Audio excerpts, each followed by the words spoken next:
మనకి ప్రజెంట్ నరేంద్ర మోడీ గారు అలాగే అమిత్ షా గారి గురించి ఒక అప్డేట్ అయితే వచ్చిందనమాట. అదేంటంటే మనకి ఎప్పుడైనా సరే రాష్ట్రపతి గారిని ఇటువైపు ప్రధానమంత్రి అయినా సరే, లేదు అంటే ఇటువైపు హోమ్ మినిస్టర్ అయినా సరే, ఇంకా వేరే మినిస్టర్ అయినా సరే, ఎవరైనా ఎటువంటి సందర్భాల్లో కలుగుతారు, ఏదైనా ఒక ఎమర్జెన్సీ సిచ్యువేషన్ వచ్చి కానీ, లేదంటే వేరే వాళ్ళ మీద యుద్ధాలు చేయాలనుకున్నప్పుడు కానీ, లేదు అంటే ఏదైనా కొత్త బిల్లు పాస్ చేయాలనుకున్నప్పుడు కానీ, సో ఇటువంటి అంటే మెయిన్ సిచ్యువేషన్స్లో మాత్రం కలుగుతూ ఉంటారు.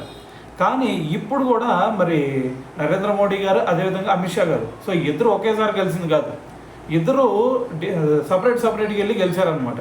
అయితే మరి ఇక్కడ ఏం జరగబోతుంది అనేది ఇక్కడ పెద్ద మిస్టరీగా మారిపోయింది. అంటే ఇక ఏదో సిచ్యువేషన్ రాబోతుంది, ఏదో సంథింగ్ న్యూగా తీసుకురాబోతున్నారు అని చెప్పేసి ఒక న్యూస్ అయితే నడుస్తూ ఉందన్నమాట.